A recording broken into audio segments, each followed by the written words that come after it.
go.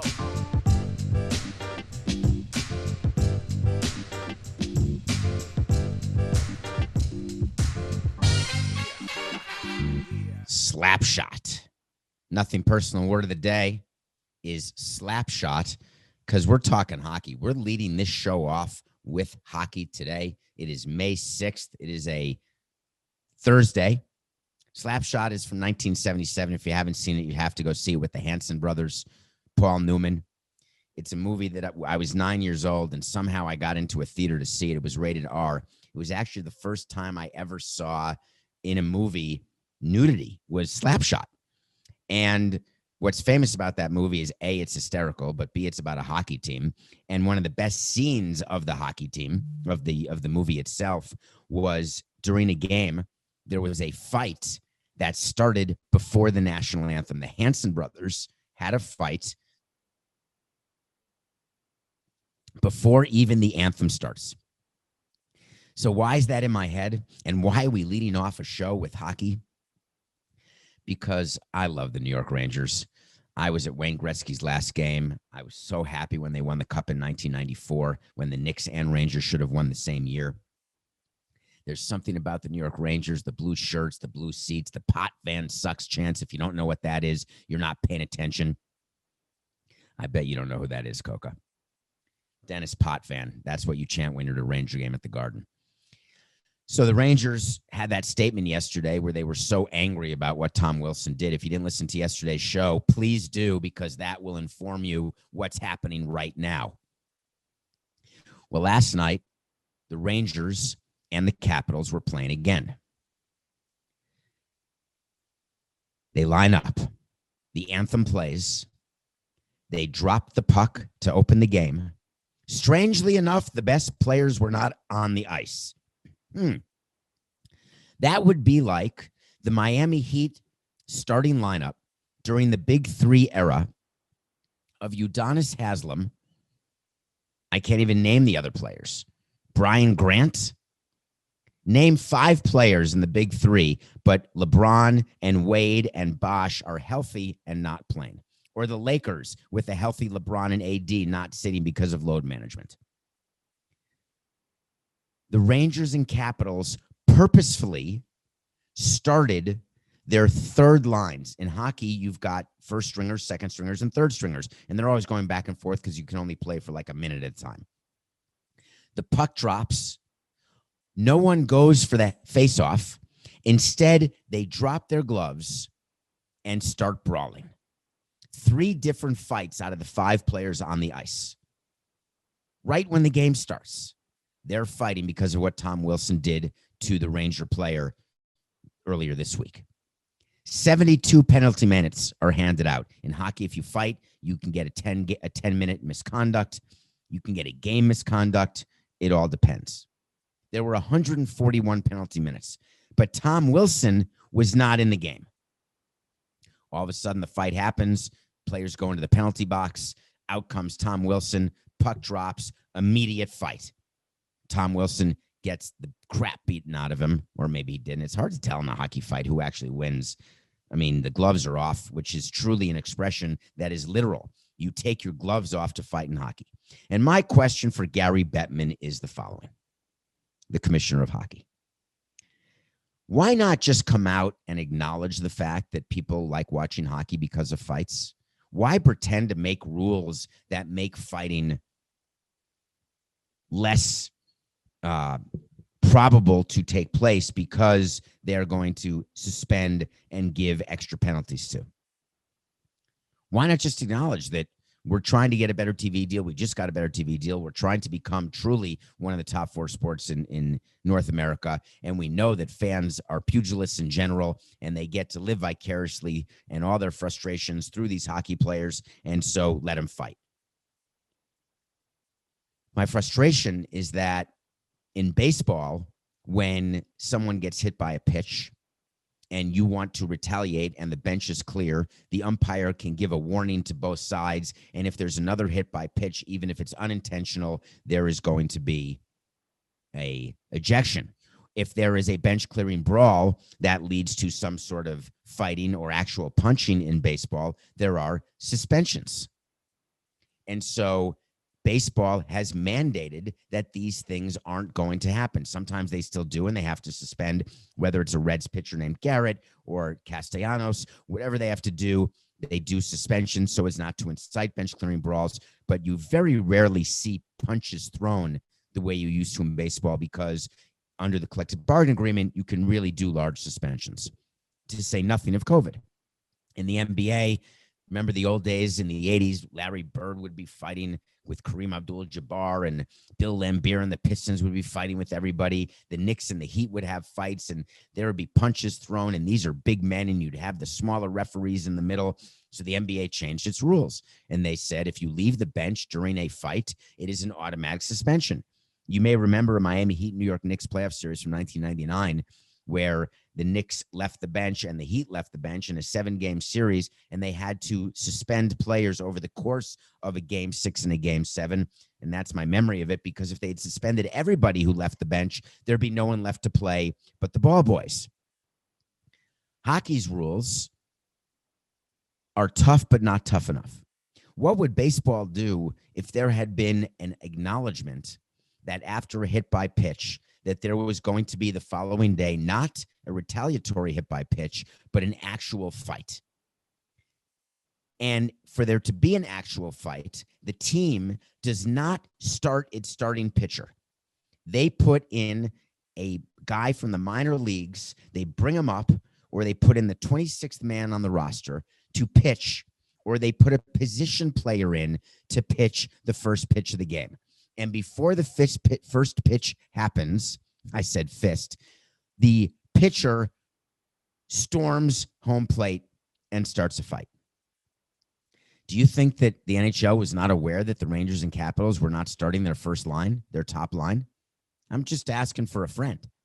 And so therefore, if they knew that was happening and they allowed it to happen, what it obviously means is, by the transitive property of knowing, that means they were okay with it happening. And if you're going to be okay with it, just acknowledge it. So I'm quite disappointed with the NHL, because I'm okay with the fighting. Just say you like it. What about the Rangers? They made news again yesterday, and I'm doubling up on the Rangers because I want to explain what Jimmy Dolan is doing. Jimmy Dolan is the owner of the New York Knicks and the New York Rangers. He is widely considered one of the poorest owners in sports, and that's not based on the fact that he doesn't embrace the old Knicks and he had the issue with Charles Oakley and Spike Lee and Patrick Ewing and yada, yada. It's based on the fact they don't win at all under Dolan's leadership. So there was a statement made yesterday by the Rangers about how they wanted some guy fired, Peros fired within the hockey league. And I tweeted within the commissioner's office, and I tweeted at you yesterday saying, if the team president and the team GM were not in agreement with Jimmy Dolan, and Dolan is doing this on his own, there are big problems in that front office. And it is likely, because the statement was signed New York Rangers Hockey Club, that no one put a name to it, that generally means the owner wanted that to happen. And rumors are now out. Sources are now saying, I'm not a source guy, you know that. And rumors and sources are saying that Dolan wanted this statement out and the president and GM did not, and were not aware that it was going to happen. So not only did the statement come out, but the very next day, meaning yesterday, John Davidson, the president of the Rangers, and the GM of the Rangers, whose name just mysteriously left my head, were both fired. The irony of this firing is it's the end of the season. The Rangers had just got eliminated from the playoffs. The Rangers are at the end, maybe, of a rebuild. They've had a couple of high draft picks, and they have a chance to be good. Why is it that you think that Dolan fired the president right after the statement and after the issue with the Capitals? Do you think that the following could have happened? Because I've seen it. Do you think that Dolan calls up Davidson, calls up the GM, whose name is Jeff Gordon, and says, we got to do something about this. This is an outrage. I demand action. I demand answers. Why are we allowing our players to get hurt by this hoodlum bully, Tom Wilson? And Davidson said, listen, part of the game, but we're going to fight him tomorrow. Everything will be fine. Dolan said, not enough. I want heads to roll. So he has heads roll. Except it's not the head in the commissioner office. He fired the damn president. So he says to the president, release this statement. The president says, I won't do it. Is it enough that you would resign if your boss told you to do something that you were not going to do? Would you resign over it before you did it? Is it based on principle? Are there things that you care about enough that you would actually give up your job as someone one of 30 in the world, or 31? I don't know how many hockey teams there are these days. One of 30, 31, 32, whatever the number is. No way. Coaches don't resign. GMs don't resign. Presidents don't resign. You think Dolan said, hey, if you don't do this, I'm going to fire you? And they said, we're not doing it. And Dolan followed through. Do you think it's possible that the president of the Rangers has had enough of Dolan and he said, I want no part of anything that you're doing because you're a laughingstock? And he finally had it out with the owner over this Tom Wilson situation. And then instead of being told to resign or given a chance to resign, he just got fired. And the reason I'm speculating about what took place is, having run a team for as long as I did, there is no scenario under which you are making the statement you made about the commissioner's office and the following day firing your president and GM. That type of coincidence does not exist.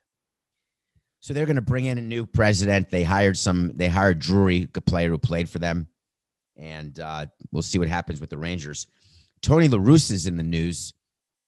And Coca, did we talk about Tony La Russa yesterday? I can't remember whether we did.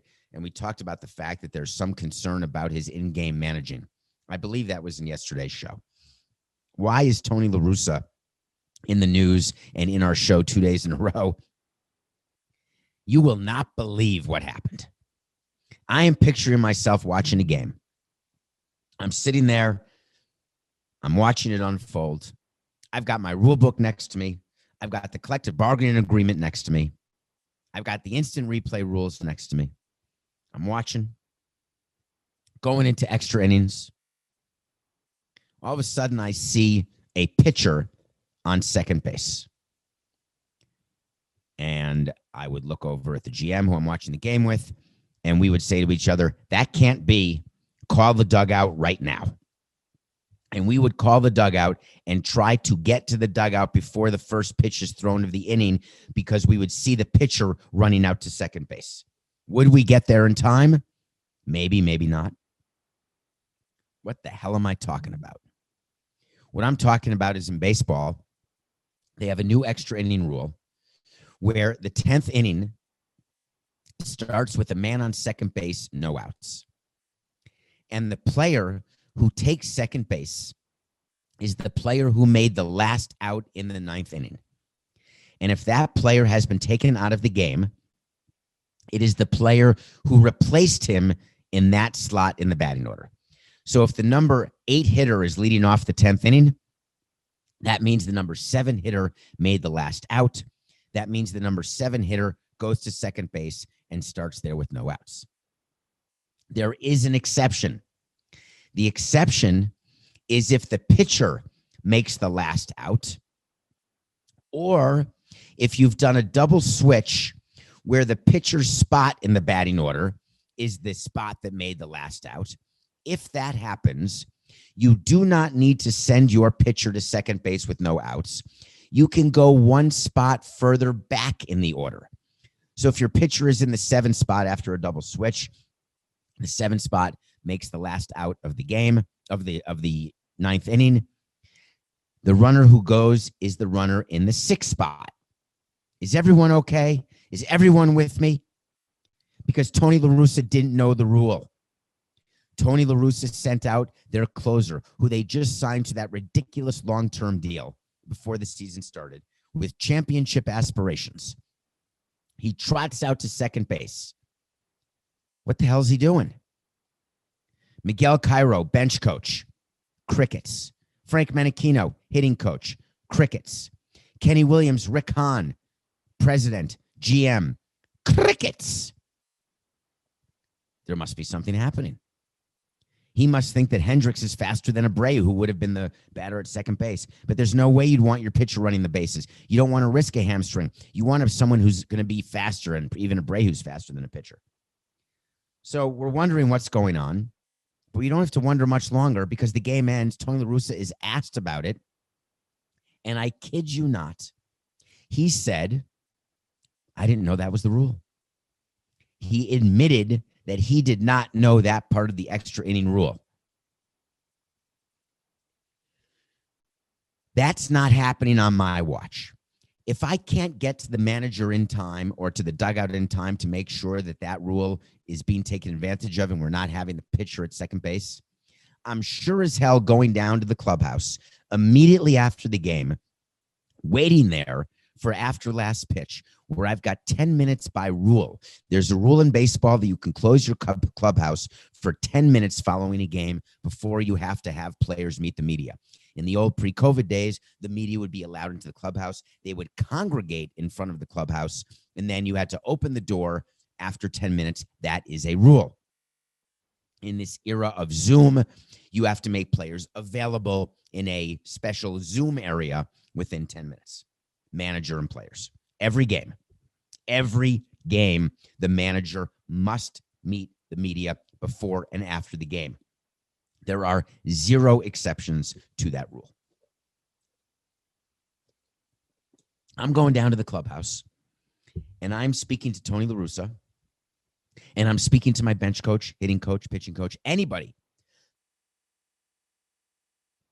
And I'm telling them exactly what they're going to say to the media.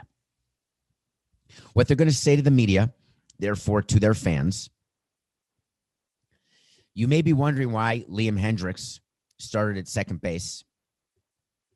We didn't want Abreu on the bases, and the rule states that the only one who could have been on the bases would be either Hendricks or Abreu, and we made that choice. Why am I saying that? There's no way I'm admitting to my fans, my owner, the other teams in baseball, that we are that inept and incompetent. I'm never going to acknowledge that.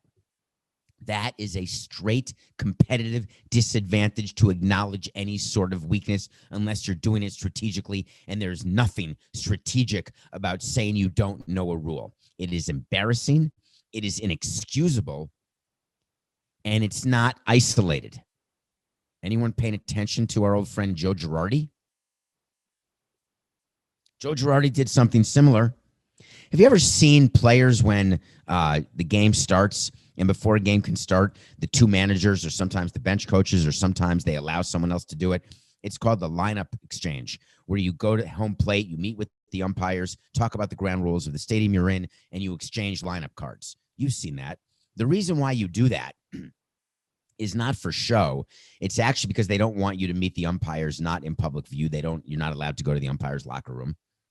It's what you hand to the umpire is your official lineup card with your official batting order. All the stuff that you see managers looking at during a game, they're holding a bunch of papers. They're taking stuff out of their pocket. They're looking at the wall where stuff is posted.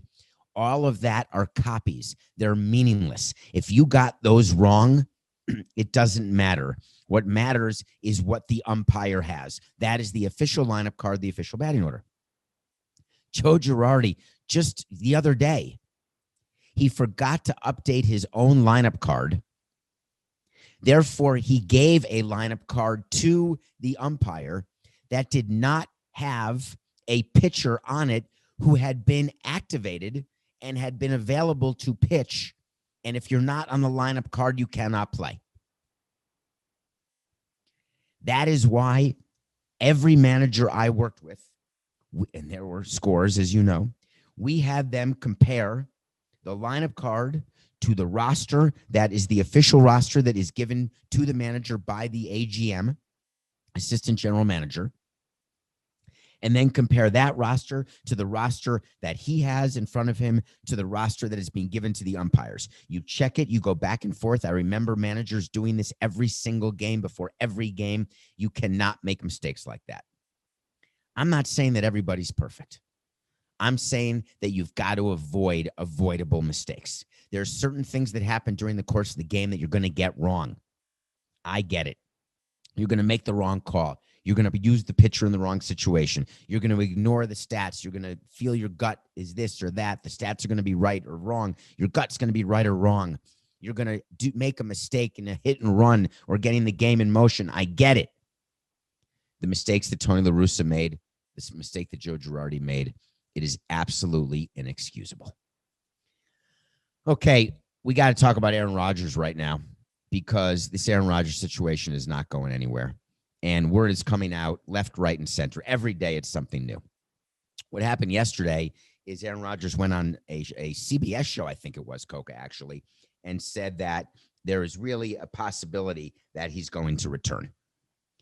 But everything's totally unclear.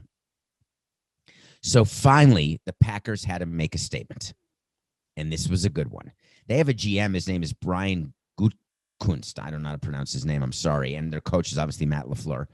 And the GM, Brian's been around for a couple of years. For all the Wisconsin people listening, I totally butchered that, and I'm totally sorry. I just wish that coach were right next to me in my ear instead of Coca saying how to pronounce Brian's name, the GM. So word has leaked out, obviously on purpose, that Rodgers doesn't want to come back if that GM is still a GM, and that there is a irreparable damage to the relationship between Rodgers and the GM. Fine. Well, we have a statement that says that they understand and acknowledge now the issue that Rodgers has with the management, and they acknowledge that they went to visit Aaron during the offseason. And here's what they said when they went public. That was the most bizarre thing of all. We remain committed to Aaron in 2021 and beyond. He is not only a tremendously talented player, but has developed into a true leader for us. We look forward to competing for another Super Bowl championship with Aaron as our leader. Let's read between the lines of that little statement because every word is purposeful. Surprise. Aaron Rodgers is going to be a Packer in 21, and that's all, folks. We remain committed to Aaron in 21 and beyond. Why wouldn't they have said we remain committed to Aaron in 21, 22, 23, 24? We want Aaron to play till he's 40. Aaron wants to play till he's 40. He's playing at 38. We are guaranteeing you that he's going to be a Packer till he's 40. They didn't say that because they don't mean it. We look forward to competing for another Super Bowl championship with Aaron as our leader. They were talking about how close they came last season and the season before. They don't say like Steve Cohen with the Mets, hey, we got 3 to 5 years. We look forward to getting him his second ring. No, there's none of that. There are opportunities when you make a statement that you can tell a player or tell your fans or tell another team plenty without saying it directly. And that's what the Packers did.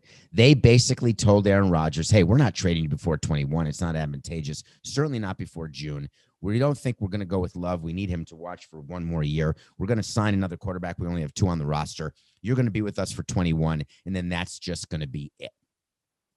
Now, why do you think that they wouldn't just say it? Do you think that's because Rodgers may hold out? Never. A 38-year-old quarterback is not holding out. It's just not going to happen because he doesn't have a year to waste, because you can't age backwards. You're not Benjamin Button, and you get worse as you get older, not better, even when you're Tom Brady. Although Aaron Rodgers did just win the MVP. But I assure you, he is not going to hold out or retire. It's just not going to happen. So the Packers could have gone 10 different directions, and they went the one direction that actually hurts their fan base, hurts their relationship with Rodgers, and solves nothing. Am I shocked? Not at all. Okay, when we come back, I'm reviewing a sitcom that you have to watch. It's 6 episodes. I can't wait to talk about this.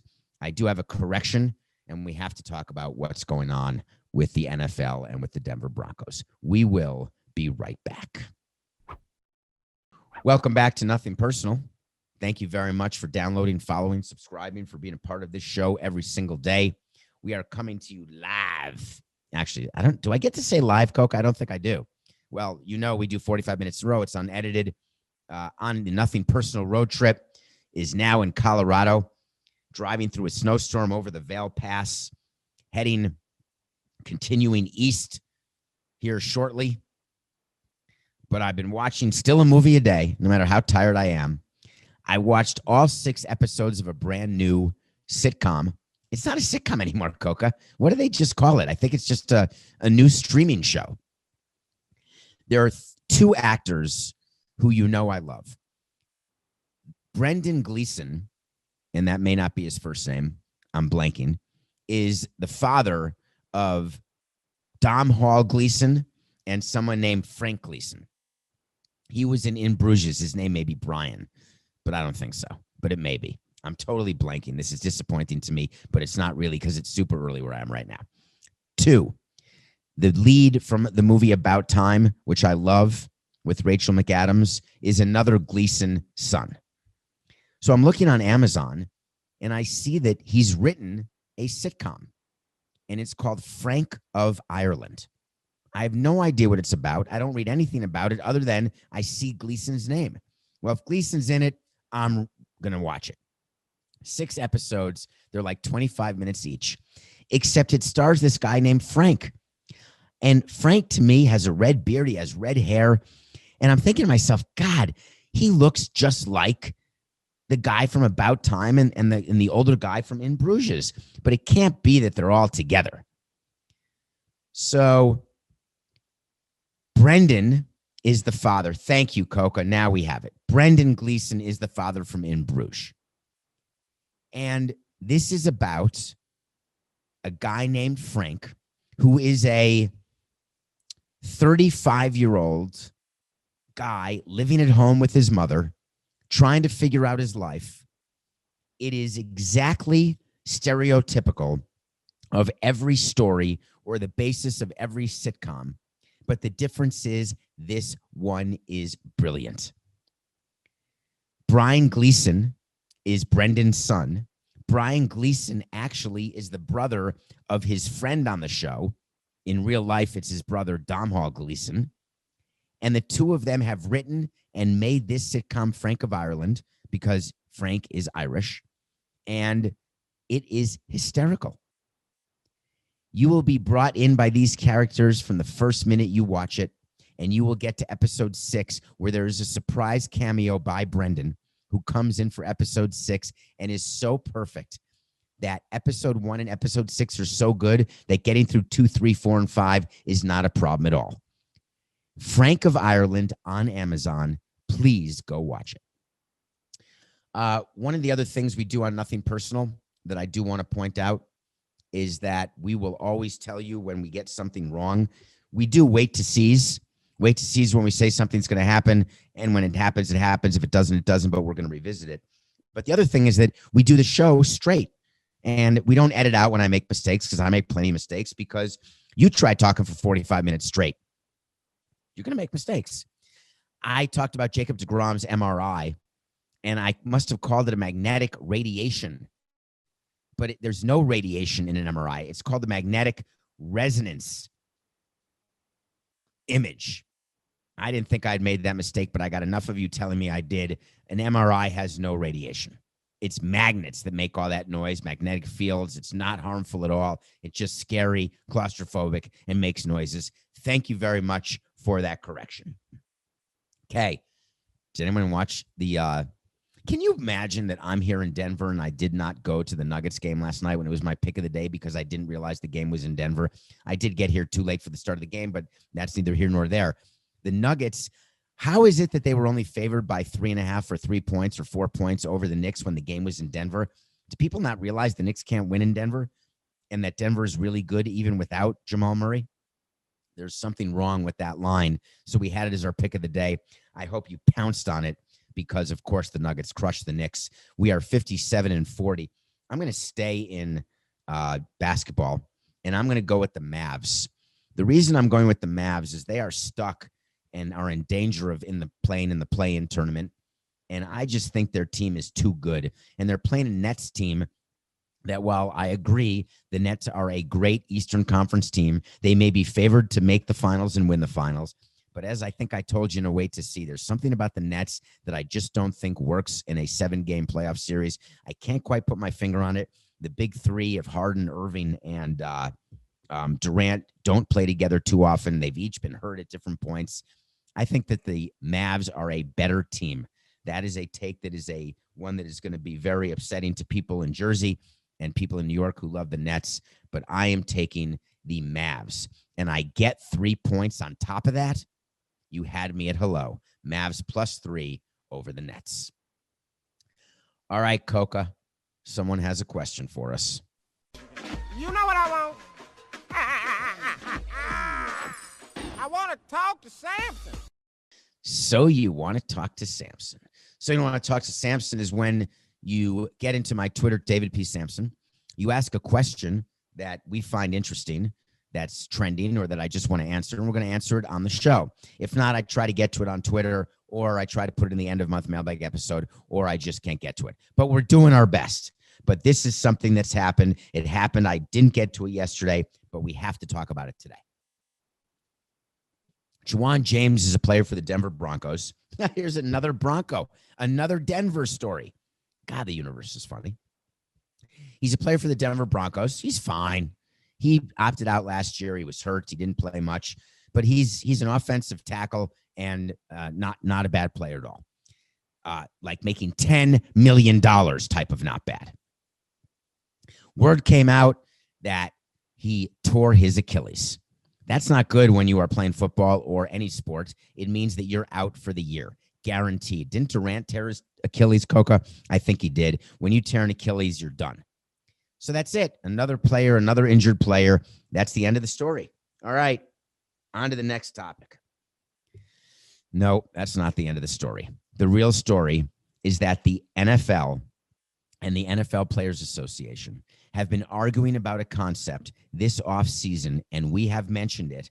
It's the concept of voluntary workouts versus involuntary workouts. It's the concept of coming to your facility and training versus going to your own training facility. We would argue with players about this every time. Players who wanted to go home and work out with their own personal trainers, do rehab for Tommy John, or rehab for a knee or an elbow or a shoulder, so they could live at home, be with their families, be where their crowd is, whatever the case is. And we wanted eyes and hands on them every day. We wanted players to do rehab and to do recovery in front of us. In terms of training, that's a no-brainer. When you are getting ready for a season, do it where we are. Come to the spring training facility. Let us monitor what you're doing. The NFL is even stronger about that. What they say is, if you get hurt while training outside of your facility, of your home facility, without permission of your team to be training at that facility, you're not getting paid. In baseball, if a guy is throwing a bullpen in the offseason and he's throwing it on his old college campus or his old high school field and he blows out his arm and he's got a guaranteed contract, guess what happens? We have to pay him. We monitor the offseason conditioning, but we are not able to negotiate with our union the fact that players cannot do any baseball activity during the offseason without our supervision, without them being at spring training. Football is different. You have to show up to your facility when you are doing certain workouts, because if you don't, it is clear as day that you are in danger of losing your salary. So this gets reported, and all of a sudden the NFL players are losing their minds. NFL players are saying, wait a minute, there's a chance that James is not going to get paid. This is a football-related injury. He wasn't skydiving. So the NFL Management Council took the very unusual step, very unusual, of submitting a letter to all NFL GMs, to all NFL owners and presidents, and said to them, here's the rules. Because a lot is being written about in the media about Juwan James and whether or not Juwan James is going to get his salary. Let's be clear as day. If your football player suffers a football-related injury while working out in an unsanctioned facility without the prior permission of his team, that player is in violation of his contract and is in jeopardy of not getting paid. Can you imagine the NFL is making it so clear to owners the power they have, the rights they have, all to scare their players into working out at their facilities, which is in their best interest anyway? So here's Juwan James sitting at home. Remember, he didn't really play. He opted out last year. So what happens when you don't play because of COVID is your contract just moves up a year. So his 2020 contract is what he's playing for this year, which is $10 million guaranteed. Oh, he's got another $10 million next year, might I add. So he says to himself, I'm going to work out, calls up the Broncos. Broncos say, hey, you might want to come here. He says, nah, I'm good. Then he calls him up and says, I got a problem. I think I hurt my Achilles. Broncos say, oh, let's get that looked at. They get it looked at. It's torn. Now the Broncos have a serious problem. What do? Do you not pay the player? Do you pay the player? The NFL is suggesting not to pay the player. If you don't pay the player, the Broncos are going to be in all sorts of trouble in their clubhouse because players are going to be so unhappy with management. So what would I do? It's actually very simple. Any provision in a collective bargaining agreement, I am going to take advantage of. There were minor exceptions that you know about if you're a longtime fan of the show, and they generally involve Jeff Conine. But any piece of leverage that I can have over a player, especially when there's $10 million at stake, it's a no-brainer. And what Denver did is they got the NFL to cover for them. They got the NFL to write this letter to all teams to make sure that when the Broncos act and don't pay Juwan James, that everything is right in the world, because that's how all teams are going to react. But does that mean that all teams would do that? Can you picture Jerry Jones or Robert Kraft doing that? Yes, I can. And the reason why in football I can picture even the richest owners saying they're not going to pay a player for getting hurt off-site is in football, much more importantly than any other sport, you want season preparation done together. That's why all this involuntary versus voluntary workouts. Do you remember during COVID when Tom Brady got caught by a helicopter holding workouts at some random Tampa high school field with a bunch of other Tampa players? Or when their offensive coordinator met with Brady at his house? Do you remember when LeBron James was rumored to have had pickup games with his Laker team during the hiatus?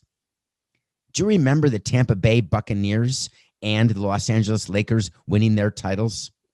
The importance of team cohesiveness during off seasons, during COVID breaks, should not be underestimated. And if the NFL wants to do something about this, you negotiate with the union and you make it clear what the rules are. And guess what? They did. You have no excuse, Mr. James. You are $10 million poorer as you sit here today. I do hope you get better and come back. But when players see what happened, they're going to think twice before not showing up to the voluntary camps. Wait to see. It's an easy one. The Broncos will not pay James in 2021. They're just not going to. Okay, let's talk about the Nets. I'm so angry if I'm the owner of the Nets right now. I got to write a check. $35,000. $35,000 I'm paying to the NBA. Why? Because I've got a player named Kyrie Irving who, again, will not talk to the media. Remember how this show started? Actually, I can't remember. Did we talk about this today, Coca? About having to meet the media before and after games? Well, in the NBA, can you imagine, Coca, that I cannot remember what we did to start the show. I'm going back to look. I don't think we did. That must have been the other day. In any case, in baseball, there's a rule you have to meet the media. In basketball, there's a rule you have to meet the media. Kyrie Irving does not like meeting the media. And what the NBA has done is they are now fining not just the player who won't meet the media, they're fining the team, as though we can control it. Here's how this works. Go to the clubhouse. Hey, Giancarlo, please go meet the media. Now I'm not in the mood today. Come on, man. You hit the grand slam home run. It was a walk-off. Get someone else. I'm not doing it. Come on, G. No, tomorrow I will. Because he had plans. He wanted to go out. He wanted to shower, and he was meeting people. He had friends in town, whatever the case was. That player doesn't get fined because you then make another player available. Starting pitchers need to meet the media. Sometimes they don't want to. You try to cover for them, and then they'll do it the next day. They're just too angry. They gave up runs, whatever the case is. Kyrie Irving is a serial silence guy. He just doesn't want to talk. And he doesn't want to talk, and what he says is that he's much more focused on all the social issues going on in the country and all of the problems that are going on. I get it. I get that he wants to make a difference, and I get that he is making a difference. But a rule's a rule.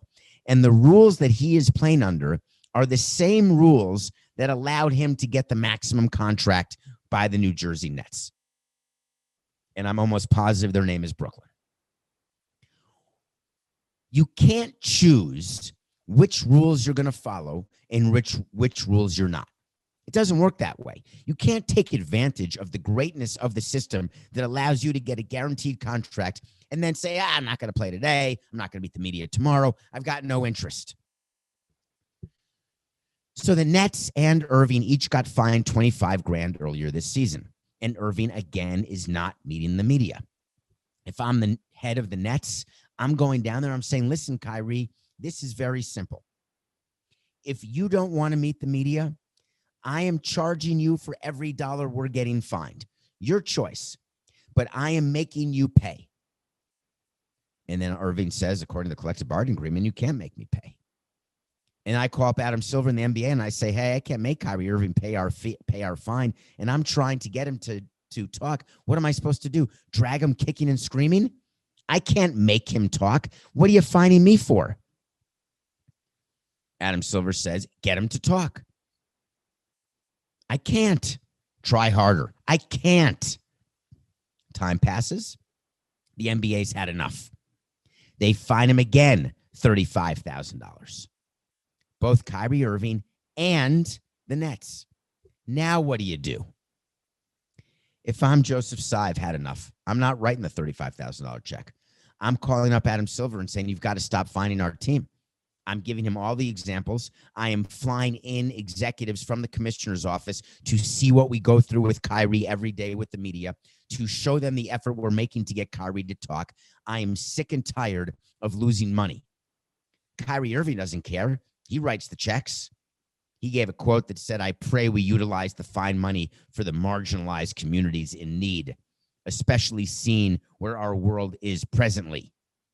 I am here for peace, love, and greatness. I think what he meant to say is, I am here for peace, peace, peace, love, and understanding. What's so funny about that? He then said, stop distracting me and my team and appreciate the art. What's he talking about? Is this because he can communicate with his fans and with people through his own social media? You've got to use outside media to get communication to your fans. Those are the rules of engagement.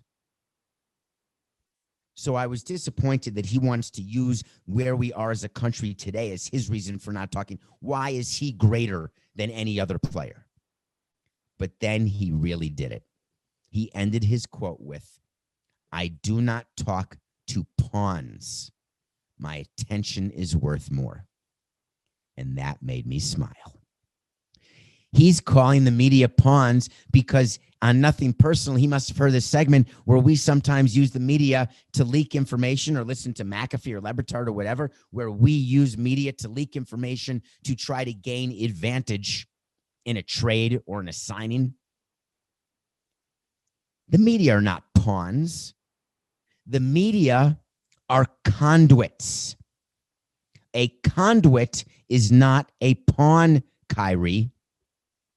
And do you think that you're ingratiating yourself with your fans, with your ownership, or with members of the media by calling them pawns? Is that really what you think of them? Do you know that the media and the information that's disseminated is the very reason why you're as rich as you are and that you can afford to give your fines to marginalized communities? I think you probably are.